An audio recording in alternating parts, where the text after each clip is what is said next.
Welcome back to the 2014 Spring Promotion Tournament live from Los Angeles. It's come down to a winner-take-all Game 5 between Team Coast and the Walking Zed for the 7th spot in the NALCS. Before we head to the Rift, I want to get your thoughts on the series so far. We got a Game 5 on our hands. Very cool. Let's start by talking about the picks and bans. It's been a long day coming out of both teams in that last game. Yeah, so I really like that Walking Zed has identified their key playmakers. So they gave a very aggressive, high-pressure mid laner to Bishu, who's been doing exceptionally well against Shifter this whole series so far. You give him Ziggs, he's going to put a lot of pressure down there, got an early turret.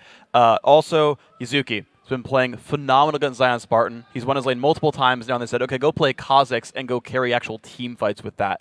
TWZ identified that very well, and that was a huge part of the success in Game 4.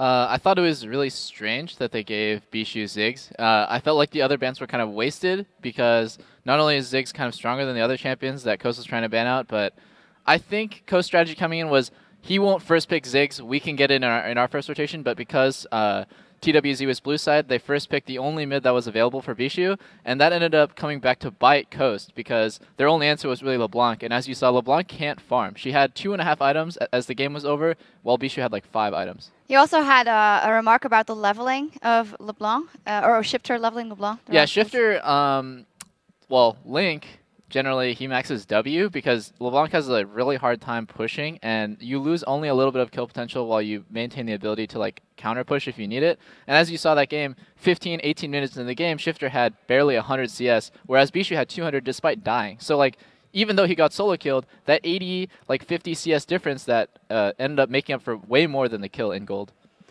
Going into the next game is going to be Team Coast first pick, and if we focus again on that mid lane, I kind of feel that the game before they found the edge maybe of Bishu's champion pool by all those mids were banned out. He had to go to Katarina, and that didn't work out. How much of a factor will that be? I think this is actually pretty important because again, that's sort of going back to TWZ identifying their key playmakers, and one of them being Bishu. You saw when he was on Katarina. Katarina doesn't start things by herself. She needs someone else to go make that happen.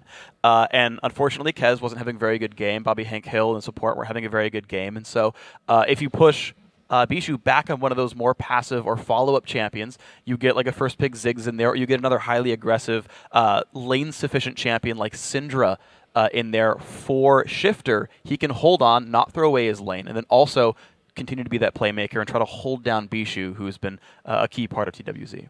A pattern I've noticed across these 4 games is not only is Zion getting kind of outlaned by Yuzuki consistently, but he's playing like really reactively. He wants to be split pushing 24/7, as you saw. Zion being Zion Spartan in this series especially is he's just splitting a lane, and yeah, he'll take some towers and he'll put a lot of pressure on that lane, but he's reacting to what TWZ is doing always. He's never the one to make the play, even though he's probably a lot of the time the strongest person on his team. And if you really want to carry your team, it's not by split pushing. That was like old school Season 1, Season 2 Hotshot GG style. Nowadays, you group, you're really strong, you're the strongest person on the team, you lead the charge, you initiate the fight, and you carry your team that way. So I don't think Zion's taking the correct approach because clearly it's not working. TWZ is grouping 5, they're taking objectives like as a team while Zion is splitting.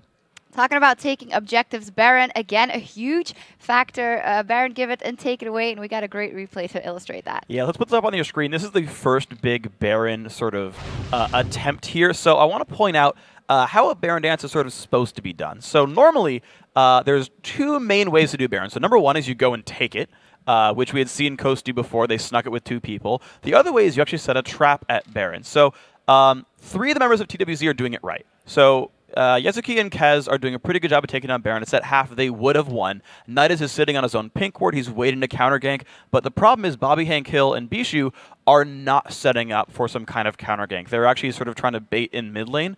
And the problem is that this whole thing gets spotted by Coast. Daydream is going to run in and like, hey, are people doing Baron? And no one's there to punish him for checking this, which completely allows Coast to stop this Baron attempt. Let's roll the clip and DoubleLift walk us through what happens. So yeah, in this situation, you see Coast knows now that they're doing Baron, and they know that they can easily push them off. Kez is so low, all you have to do is get the smite dead. That is what Coast is looking for right now. Try to get that smite down so that they can't finish the Baron, because Zion's getting bottom for free. If you look on the minimap right now, the inhib tower just fall. Okay, they're back off Baron. They don't need to go forward anymore. After that, what happens is you see that they disengage from Baron. Perfect. You get two towers bottom and an inhib for free. They didn't get a single objective, and it's all just because TWZ's like planning around Baron was kind of poor. If they had everybody inside the Baron pit, the second that they went toward the Baron, it was a free kill, and then they go back on Baron, finish it.